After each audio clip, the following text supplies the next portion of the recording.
Karolin, good to see you. Thank you for making a bit of time to come and have a chat with me. Um, I wanted to kick off our discussion by picking up something that you mentioned when we were talking a little while ago. You said, "I spend a lot of time arguing with auditors." So, well, why do you spend a lot of time arguing with auditors? Tell us about that. Why do I spend time with auditors? Because the profession that I have is compliance officer, and I work with tech-driven SMBs. Those are mostly small companies, and they need to comply with the same standards as every corporate. Yeah, Now, auditors are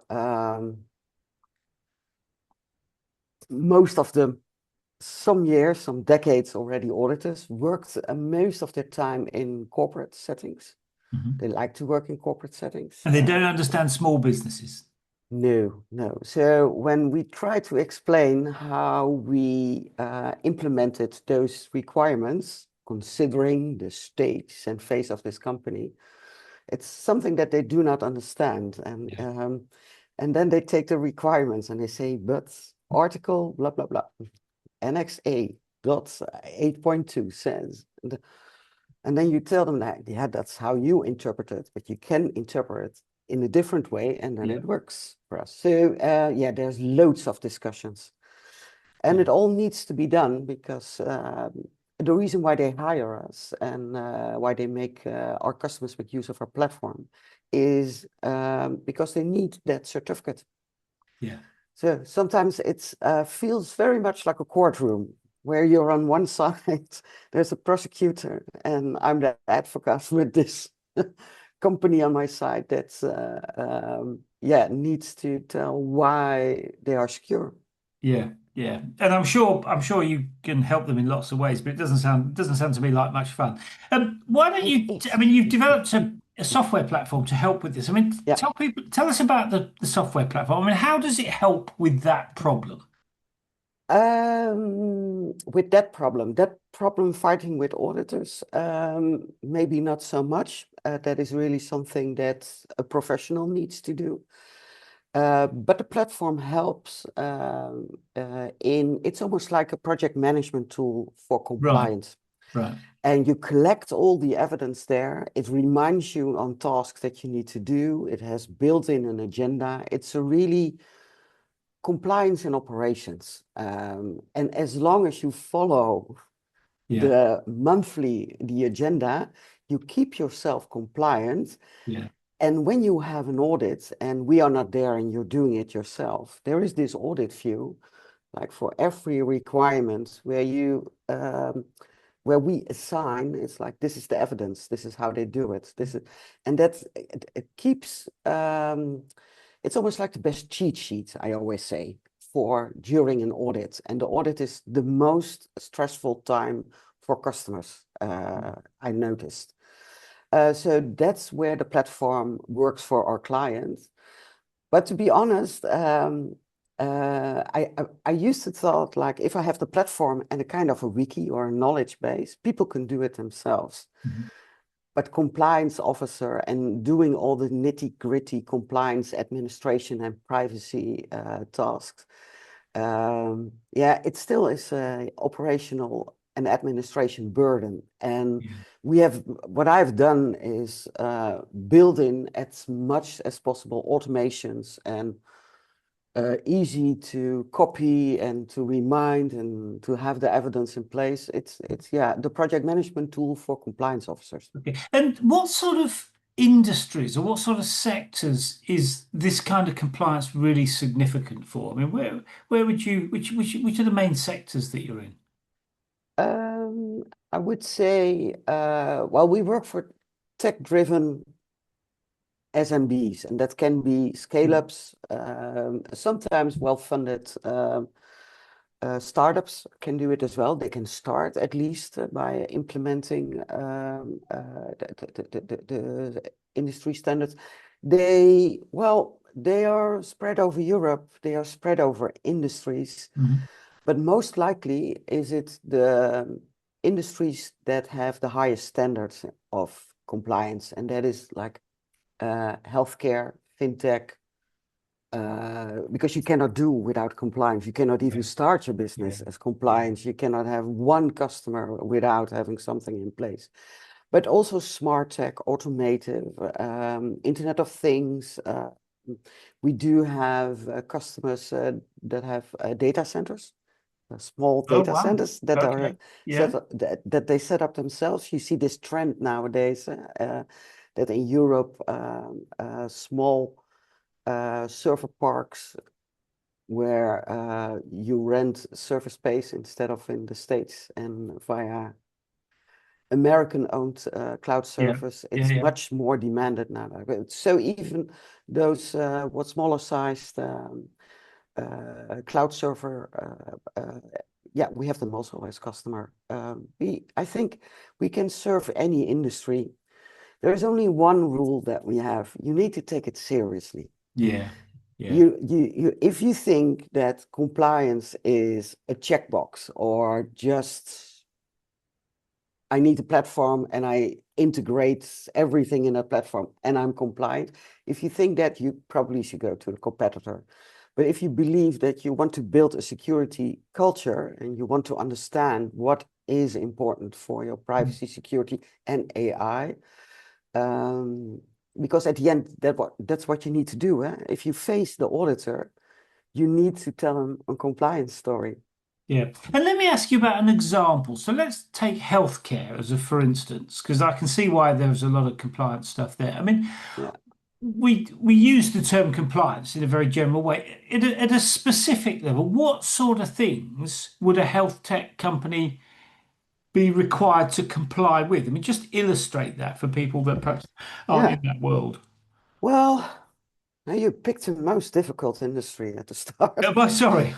I'm always, and to be honest, I'm always scared when I get a customer like that. We just onboarded a new one where you think like real patients, real data. Yeah. Well, Yeah, that's why I was asking, because it's yeah, real people it affects, isn't it? yeah. So actually, the first thing that we do is understand what is it exactly that you do. Right. So we draw first a picture. We call it a customer journey. Like if you have a patient, what is the patient doing with your IT infrastructure? Do you have a web Yeah. app?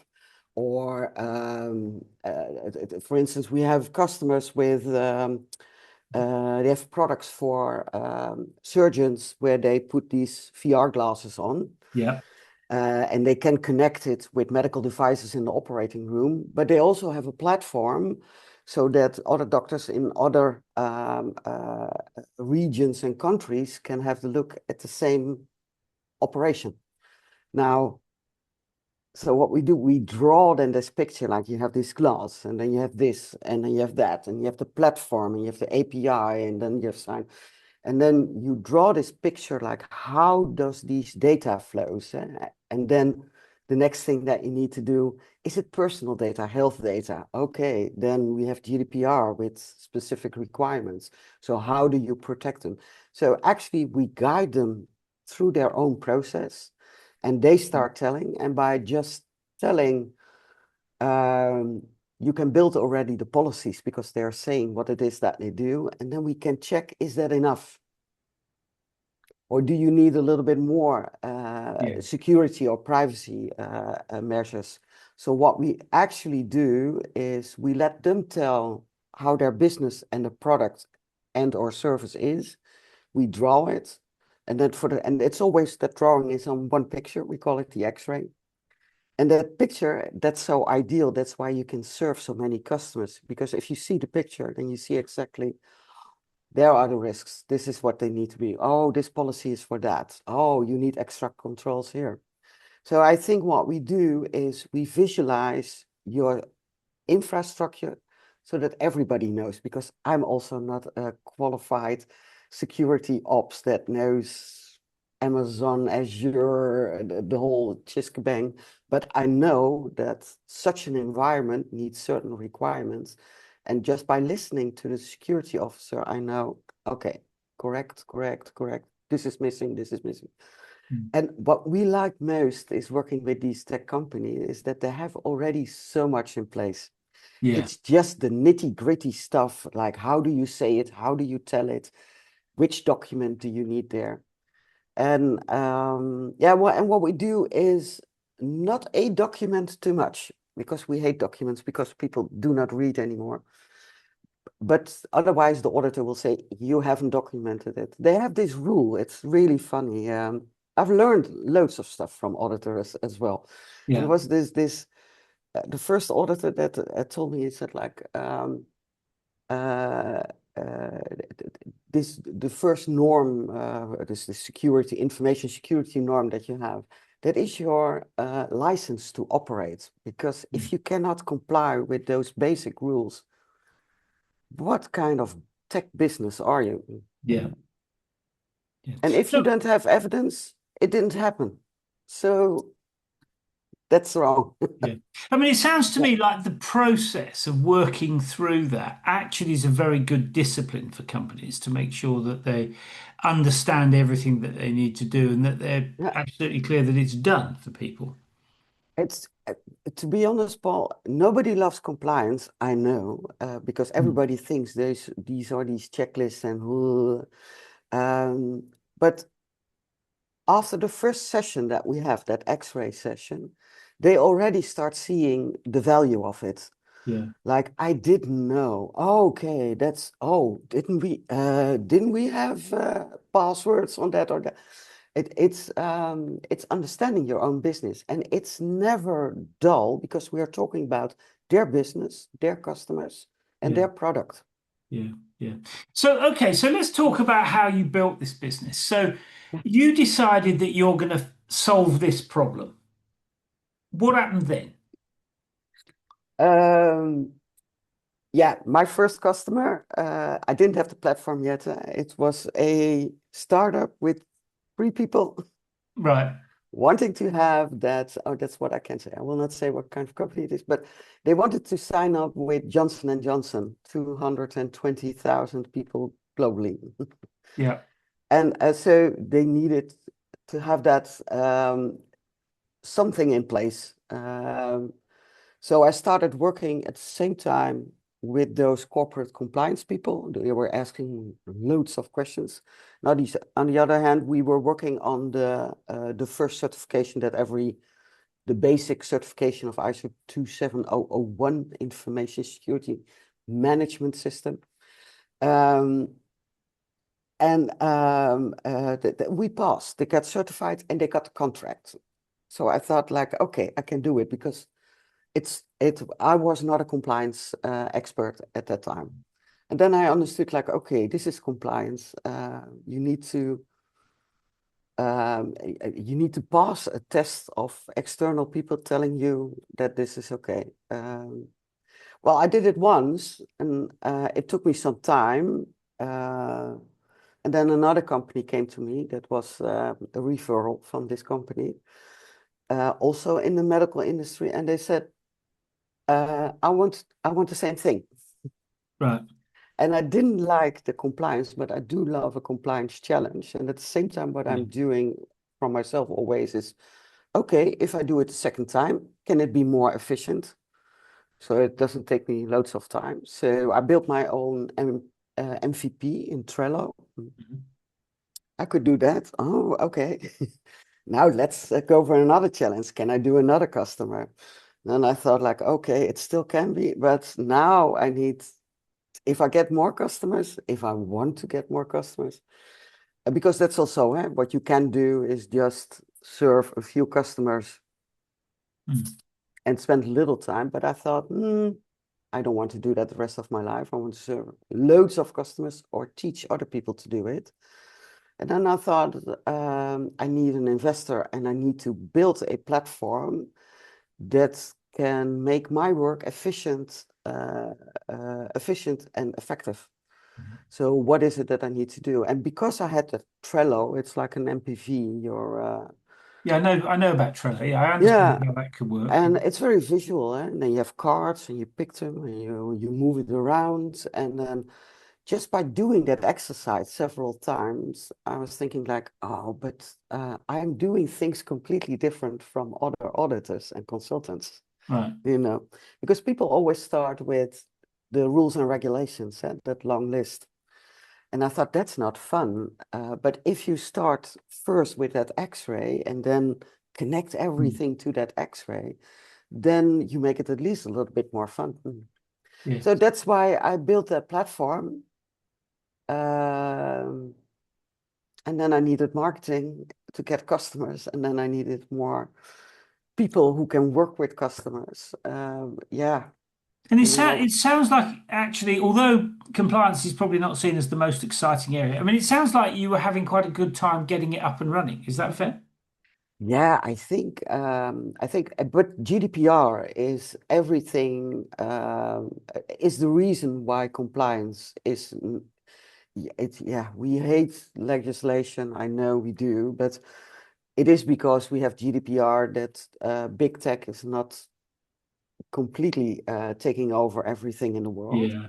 Yeah. But that moment, and that was in 2017, I started working. We saw already the GDPR, and then because privacy is just paperwork. That's why it's so boring. It's just paperwork policies. It doesn't do anything. If you want to implement privacy, you need to have security measures. Yeah. So that's why security is important. So privacy cannot exist without Yeah. security. They So go you hand need in to hand, consider. don't they? Yeah, it's built. And it becomes now even more complex with AI. It's it's really fun, that whole business to think about. Like, just imagine that you have on the paper how this is working. You have software development life cycles, data flows, and now AI jumps in. And what does AI, what is it doing? So the same approach for AI is what we do as well, is that people think, oh, always like, yes, I have a model and it does everything. But what you really need to understand is, what is the model doing? What kind of data do you generate? And it's almost, and I think that's our core business, that stop doing anything, start talking what it is exactly that it does. What does the technology? And then you understand where the biggest problem it is are. And then we can also help them a little bit to make better use of AI, because you need to make use of those things, but do it wisely. Yeah. I mean, it's interesting you mention AI. I mean, presumably there's an interesting sort of conundrum there. I mean, AI must make things more difficult from a compliance point of view, but it must also be quite useful to help you enable that compliance to happen. I mean, Yeah, how does that I mean, what is the impact of AI on what you're doing? I mean, how does that shaking yeah. down? Because that sounds quite an interesting area. Yeah, well, for our internal organization, it's fantastic. It saves loads of research work, Right. and we will make use of it in some parts of our platform as well, so it will be available for customers. But for us as compliance officers, helping customers, it works. But if you put AI, and we have some customers that are very ambitious with AI. Yeah. Um, and we have also customers that say there is no AI because the customers of our customers don't want that. But if you use a lot of AI agents in your internal organization or for product development, the funny thing happens that it creates more documentation that you can handle. Because every time, I don't know if you noticed, if you ask a question to uh, any AI model, it really doesn't matter. They will create loads of shit, loads of documents, loads of. So we do have a customer making use of loads of AI agents internally as well. And then if we ask a question, the first thing we do is like, is this AI talking to us, or is this a person talking to Yeah. us? You need it. Yeah. And we need to, our first lessons is that we need to teach our customers, and also like it it doesn't become less complex if AI creates loads of documents, because that's a little bit the corporate way of doing compliance. we want lesser documentation and smaller, yeah, in software development life cycles, you have this build, measure, learn, and the validations inside. And for AI, it's always very important that you need to validate the Yeah. model Yeah. by not putting too much data in it, but do the human oversight very close on short circles of validation. And then you can keep it in control. But people think that it takes loads of time. So it's still a lot of, it's with the EU AI Act, if you really want to enforce that, it's quite difficult to have a good compliance Yeah. system there. And the other thing, maybe that's way more a threat to humankind, is that people stop thinking. Yeah. And Yeah. we noticed that already, that, oh, I put it in AI and it's there. But you don't, if you don't read it and if you don't see if that's bullshit, then it creates, Yeah. we really need to keep on thinking. And the last problem is that if we use loads of AI and younger people do not learn the things that we do, and they say you can learn via AI, but I don't think really that's true.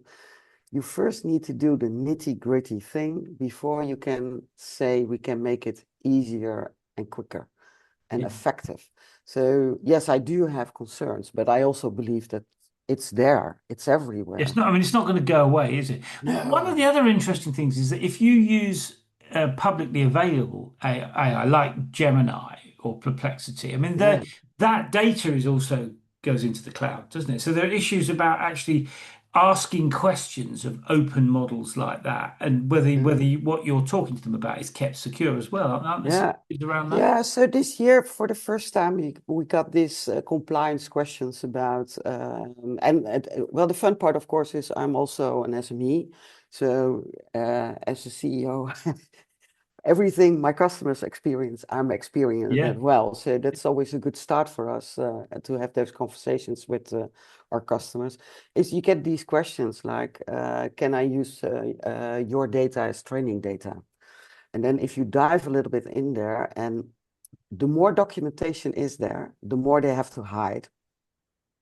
I always know. So we are really good in scanning things, and do not ask AI to do that, but we check. If you ask AI, you need to check as well. Where does it say that? And it's going to be the war on models, and which models are you using in which environment, and who is the owner. And there's this interesting part, if you dive into the privacy laws, you can make use of sub-processors, like everybody's making. And that means that even nowadays, Microsoft is using a sub-processor Mm. models from other AI companies. Yeah. And you really need to dive into it, because for some, they act as processor, and for others, they act as controller. And you have different rules as a controller or as a processor. And oh, and then you have to think of like, where's the HQ? Because if the jurisdiction is in the States and everything goes to the States, and there is someone there high in office can say, I want to see that data. You need to do that because your HQ is in that jurisdiction. So in our system, yeah, what we do is, what we think is really important is that supplier management of every customer. Yeah. We think like you have, that's why we make those drawings, and then we ask, list me all tooling, also the freeware. If you're using it,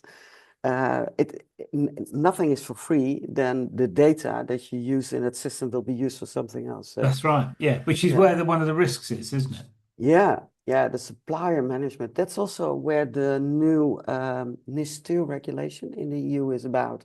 It's the cybersecurity, not only for you, but also the obligation that you need to check your suppliers. Yeah. Yeah, yeah, yeah. Complicated business. So, my Mm, experience of building a business Yeah. was that it was, you know, up and down, put it that way. I mean, it Yeah. was a roller coaster. I mean, I don't know whether that was your experience. Yeah, there were really good days, there were really bad days. I mean, Yeah. what has your experience been of building a business in that way? I mean, has it been a roller coaster for you? Yeah. Yeah. Yes, of course. We have been here now for, I think, 9 years or so. Yeah. Slowly starting first 1 year alone. Yeah, it's I've been there in this business during Corona, Ukraine war, the Silicon Valley Bank this period, now the new geopolitical political environment. Mm. Yeah, loads of money, no money, low, huge team, small team, people who do not yeah, live up to expectations. Yeah, you need to be And how do you feel about that experience? I mean, yeah, do you well, enjoy it? it's not always nice. And if you want to keep on doing it, but I think that's an entrepreneur. It's not a 9 to 5 job. No. It's I had loads of work holidays. To be honest, it's also a little bit what your personality is. I cannot go on a holiday unless all my work has been done for the next month. But still, it's on your mind. It's 24/7. Yeah, it's a It's mindset things. thing, isn't it? Yeah. Yeah, so you need to try to um, I wouldn't say your lifestyle because I think it's not healthy to do that in the long run. But you need to embed it in your life, and yeah, you need to make terrible decisions sometimes, and maybe you're not so popular for your team. And Um, what has been, I mean, just that's an interesting example in making difficult decisions. I mean, what's been the most critical decision that you've had to make so far? Critical decision. To be honest, any decision of pivoting your business or your product is not a big decision because I'm okay with it. But if you talk about staff, and at a certain point, a few years ago, there was like you have a investor, they give you money, and it was even that success was measured on the scale of your team. So suddenly I had like 20 people, 25 people, if you count the outsourced development, you have them in place, cost loads of money, and then Silicon Valley Bank drops down, the Yeah, whole yeah, startup world, and that used to be my cup of my customers, the startups, and now we had to pivot to SMBs. Then you have everyone on the payroll, and you cannot afford that. Now get rid of, sorry, not get rid, but how to let go of these people in a respectful way and not become bankrupted. I think that was the most, for me, most difficult time. Because there are people involved and yeah, people want money and you don't have money and they need to yeah, find yeah. out I how to mean, get it. That's most stressful. Hence also the reason why I've changed that whole staffing model, because now I don't hire anyone. You are a contractor, you're an entrepreneur. You right. can have a piece of the pie, take it good times, bad times, but we built the business together. And if it's not working for you or for me, we need to let go. It's a lot easier, I guess, under those circumstances, isn't it? Uh, we are doing very well now. To be honest, when I started this business, and I still believe that this work, what I'm doing, can be performed best by women. So I really thought, And why do you say that? Why do you say that?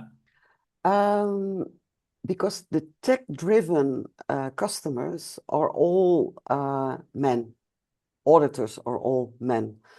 And compliance is about well organizing, don't have a big ego because it doesn't work, and great organization skills. And of course, you need to be smart and yeah, but those three things, I found that I used to have a team of like 5 or 6 ladies who were doing that job, and they were doing very well because it blends very well in with tech-driven teams. There's no ego thing. Mm. They like working with women, and because they come up with such different energy and expertise and competence, we form a great team with our customers, because most of our customers are male, and most tech teams are still male. I'm happy to see there is a female founder somewhere, but at the end, you work with these tech team most. That's an And interesting take on yeah, that. Yeah. And yeah, so I'm happy currently, our core team is again women. yeah. Yeah. I mean, I know some people that hate some women that don't like working with other women. So I guess it depends partly on who you've got as well. And let me ask you about They don't have to work with me, they have to work with with the client. customers, and they Yeah. are men. Oh, so give me those ladies that don't like to work with women. So you've done a lot of the heavy lifting in terms of building the business. I mean, how do you see the sort of next stage, the next bit of the development of the business? I mean, tell us about where it's going. Yeah. So currently, after those more difficult years, we didn't invest loads in the platform because the platform was working for the customers that we have. So currently, we do invest again in the platform, making it better. And yeah, to be honest, we go back to the original dream that you need to have not a wiki, but a training platform there that is, and with all the almost 9 years of experience, we know now so much better Mm. how slowly you can learn people, maybe even compliance officers, but maybe also customers that really want to learn. Just follow these steps, do this. And if you have that learning platform on top of your own online compliance environment, yeah, it can become again a way more scalable model where people can Right. try it out. And Yeah. so the focus, yeah, what we really want is to be that marketplace between SMEs and the new compliance officers that can work with companies like that. Yeah, and I can see why that's helpful. And so what's the end game here? I can see where you're going. I mean, what do you want to get to? I mean, what would what's going to be what's the outcome here? Give us a sense of where you want to get to. I mean, what would you That- want your legacy to be, for example? oh, my legacy. I don't have egos like that. I don't care.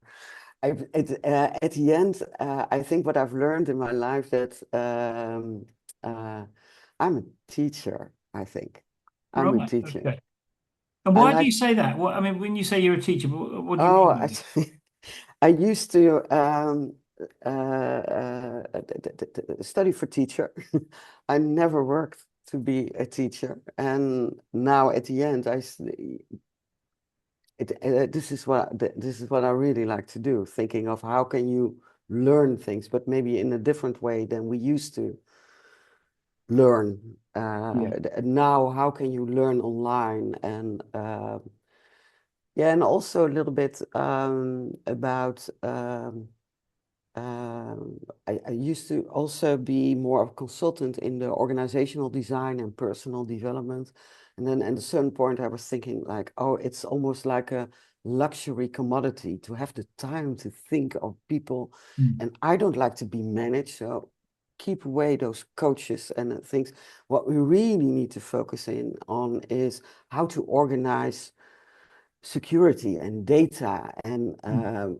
and let people jump in themselves. Like, what is it that I want to do? If you don't like your work, then go away, do it somewhere else. Let people be more in control of their own Yeah. and push them also in control.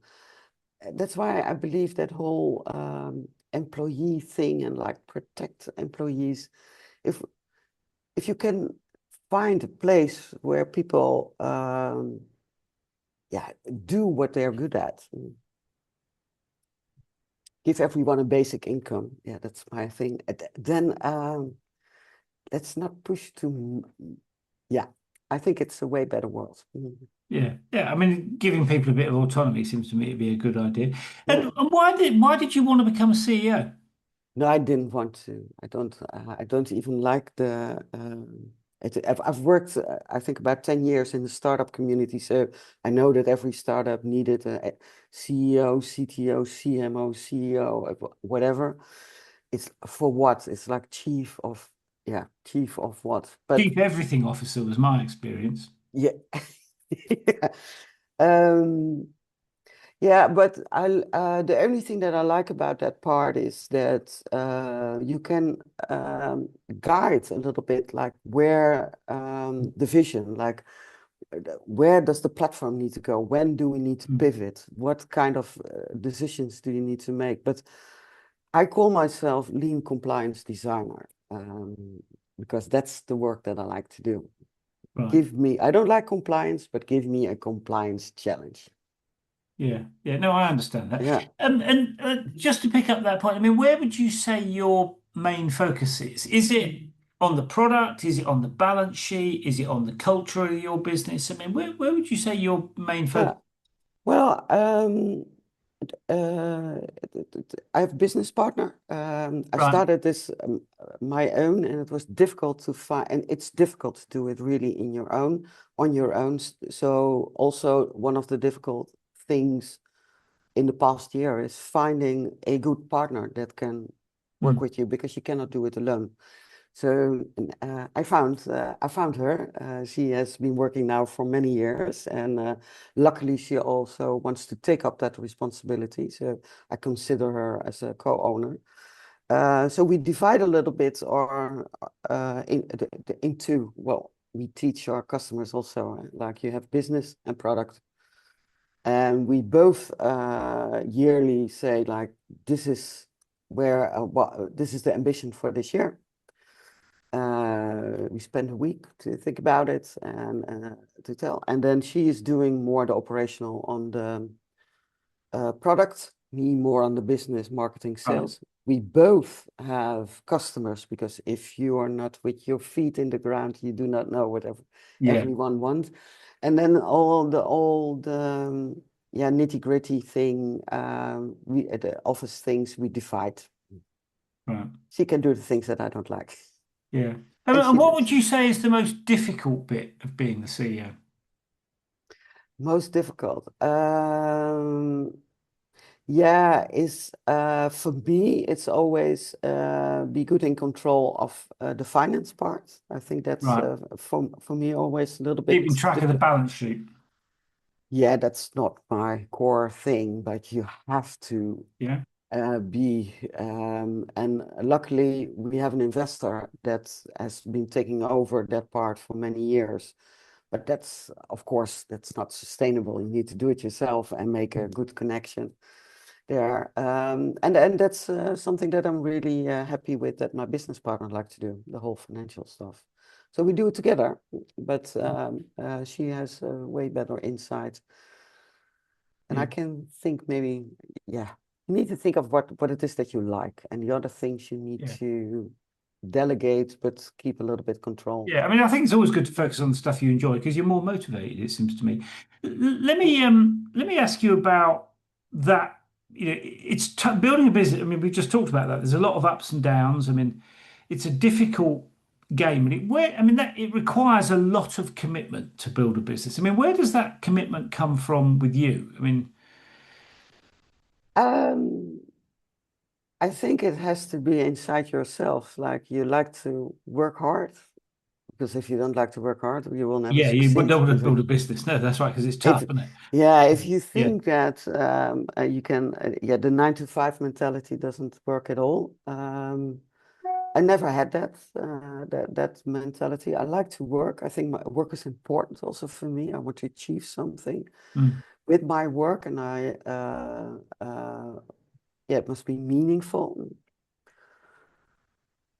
Yeah, I think that's most important. I'm sorry, I forgot your question already. No, I was just asking about where the commitment comes Yeah, from because yeah, the it's commitment. tough. It requires a lot of work. I mean, Yeah. where does that commitment to stick at it? Where does that come from? I mean, is that something you've always been like? Is it that you want to prove somebody wrong? I mean, where does that commitment come from?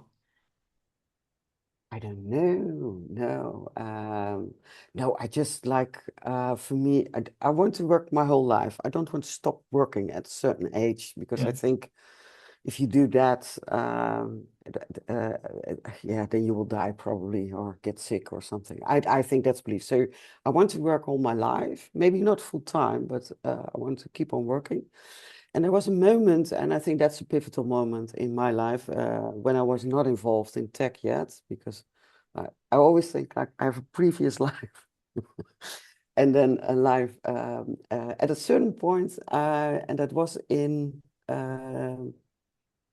I think in 2000, around something like that. When I was thinking, I was organizational designer, working in a school, not as a teacher, but working in a school and managing a department. And at some point, I thought like, if I am not going to change my career from this whole offline world into the tech world, um, I will not be relevant anymore when I get old. Because the world's changing, isn't it? Yeah. So I think 20 years ago, I quit my job and I just moved into the technical Right. space. And that's where I have been working. I'm very happy that I did because at least I can explain to my friends now how things are working. Yeah. And let me pick that up. I mean, you talked about wanting to carry on working. I mean, I'm a bit like that. I like Yeah. work. I don't particularly want to stop working. Um, how do you separate your identity from the identity of the company, though? That is a good question. Um, I think the product itself, like the platform and how it works and Yeah, how you can use it, that is who I am. That is I how was going to say, I yeah, work. That yeah, is how I work. So if I really wanted to be something or have a legacy, it's already there. It's the platform. And how that platform is going to be used or how huge that company or how it will scale in future, I, I think for me that's less important, but I really would like to make that happen, and I will do things. But other people are needed to do that. I think I've already after everything what I've done in my whole life, working with everywhere. If you can see it on my LinkedIn, what I've done, everything that I've learned over is in is comply what it is and right. who I am and who that platform is. So It you put all your whole comes life together. into the business, really. That's what you're saying, isn't it? Yeah, but just the IP. Yeah, yeah. Not my life. It didn't cost me It's your anything. ideas. It's your ideas. Yeah, Right. yeah, yeah. Yeah. And I mean, you talked about learning. I mean, what have you learned about building a business? I mean, what would you say when you look back on your experiences of trying to build a business? I mean, what are the big things that you've learned? Yeah, I'm not sure. What I've learned is, well, never start a business on your own. Don't ever do that. Right. I can give anyway. Please don't do it because it's so hard and it's so more easy if someone else is there right from the beginning. Someone you can trust, and I can see it with my customers as well. If I see how those company were built, where they have started, and who is still there, and how it works better. Um, uh, I still don't know because you cannot compare it. I used to work as an employee. Was I happy? Yes, but I was always a little bit dissatisfied because I think like, oh, this is what should happen. My God, people, are you looking? This is going wrong. We need help. We need to fix it. That's why, and then nobody's listening because in what larger scale companies, people are sometimes only working on their own department or Mm. their own career, but not on. There's so much bad leadership in the world in business.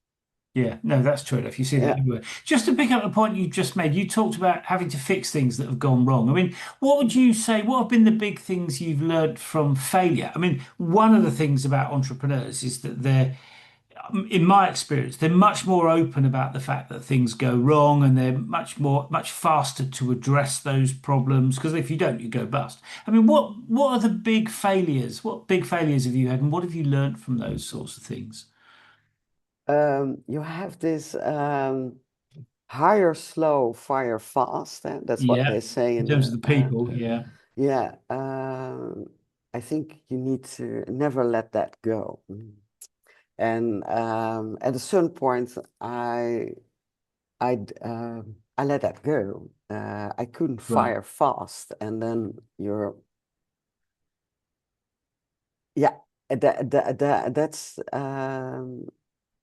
that's what you should do. And if someone isn't, yeah, I had one person, and that, to be honest, still after such a long time, I was thinking like, how is it possible that I didn't notice that that person wasn't doing anything? Mm, Like, what is it? So you keep thinking to yourself like, what happened in my life and my judgments that I couldn't see certain things? So, and I think it was because of all the stress that was yeah, previous there, that you didn't spend enough time once in a while to sit back, lean back, and really think of like how have a good conversation, but also like what is it that you do, uh, and maybe if I've done that, it yeah. It's interesting you say yeah that. We have a sort of a saying here in the UK that you got to work on the business, not just in the business. yeah Because if you spend all your time in the business, you become the bottleneck, actually. So that process of sort of stepping back and thinking about what you're doing and why you're doing it, not yeah. just doing it, is actually really important. I mean, that's what you're saying, isn't it? And that perhaps if you'd done more of that, you wouldn't perhaps have had some of the problems that you talked. Yeah, but that's difficult if you're because my team became smaller and smaller and smaller, Yeah, and then people need to take over certain jobs, and what is left over you need to do. So yeah, if you're so swamped with that kind of work, there is no time to yeah, work beside the business. That's difficult, but you are right. As a CEO, you need to not spend all your time in the business.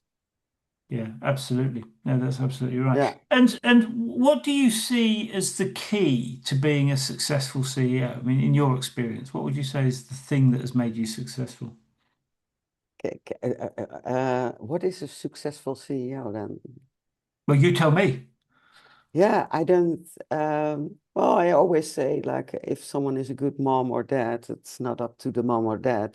You should ask the children. Right. So, Okay. what is a good CEO? I don't know. I think every organization having teams need a different CEO because Well, every business is different, yeah, isn't it? but also the people who are working there are different. So in Yeah. certain ways you can think of like it's going bad with business. So I want a CEO that's really good in the business. And then yeah, if it doesn't work out with the team, yeah, that's you need to save the business. Is it a bad CEO then? It's what the business needs. So I think I'm a strong believer that you should change the role of CEO. Yeah, I cannot looking forward the moment someone else can take over my job. Yeah, because I've done it long, long enough, and I do believe that my business partner will be the next real CEO if Right. in 1 or 2 years. Yeah. And Yeah, sometimes I don't a know. change is as good as a rest, isn't it? Sometimes it's good to do things differently because you can shake things up and Yeah, come up with new ways to move forward. So, I mean, I can see the logic of that. yeah. And if you were just one question before we wind up, I mean, if you were going to offer a bit of advice to somebody thinking about somebody wanting to build a business, I mean, what would that advice be other than don't do it? Please do it, but ask yourself, why are you doing it? Yeah. Write it down, put it in an envelope, and when the going gets tough, Which it will. you take that envelope and you look at why you want to do that and read it again and think, is this still the reason why you want to do it. Because if that's not the reason anymore, then you need to have another plan with your Yeah. business. Yeah. Yeah. I mean, Carolyn, I think that's a great piece of advice to end on. Think about why you're doing what you're doing. I mean, that seems to be very sensible advice. So thank you for that. Thank you for sort of sharing your story. I mean, it's such an interesting area, actually. I mean, I know people think, oh God, compliance, that's just one big headache. Mm, But actually, yeah. it's a headache that you need to deal with, isn't it? Otherwise, you're going to have even bigger problems. So I mean, it's great that you're using AI and technology to make it easier for people. So I think it's a great proposition. So thank you. I mean, thank you for taking a bit Yeah. of time to come and have a chat with us, and good luck going forward. Well, thank you, Paul. It was a pleasure to be here, and I learned already a little bit more about myself as well by your questions. So thank you Okay. for your Okay. nice questions My pleasure, and Carolyn. See comments. you soon. Okay, Bye bye-bye. bye. Bye bye.